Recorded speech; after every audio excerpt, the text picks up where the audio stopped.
I'm a huge fan of Chucky, so when I first heard about Code of Chucky, I was like, yeah! This is the sequel to Curse of Chucky, and if you haven't seen that one and you're a fan of the franchise, I definitely recommend you check it out. Also, if you weren't a fan of Seed of Chucky, I definitely recommend you check this one out because it kind of helped to get the franchise back on track after Seed of Chucky kind of went off the rails a bit.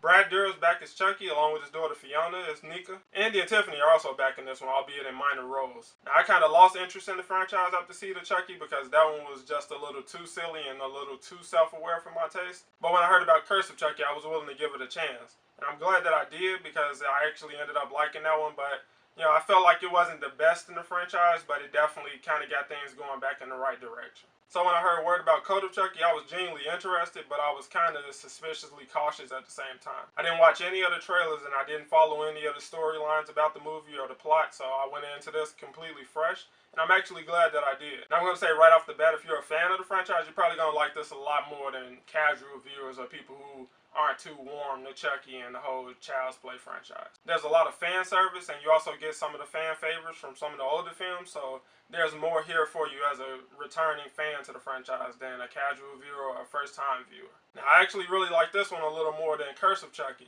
Now, this film picks up right after Curse of Chucky, so Nika's currently being blamed for the murders that took place in the last film, and she's trying to convince her therapist and some of the other psych patients that Chucky is actually real and he's the real person behind the murders. But of course, nobody believes her, and eventually Chucky pops up and he starts killing people and cracking jokes while he's doing it. Brad Dourif hasn't lost his touch at all, and it's still entertaining to watch him bring the psychotic doll to life. Fiona does a great job as Nika as well, and I'm also interested to see what they do with her character in the future after this one. As I said, there's a lot of fan service here, and there's also a lot of references to things that happen in older films, so if you're a fan, you're definitely going to pick up on those things, and you want to listen out and watch out for them. I also want to give credit for how the film was shot. It looked a lot better than I expected going in, and it also has some pretty interesting kills here and there. My only real gripe with the film was the fact that I felt like Andy was pretty much wasted here.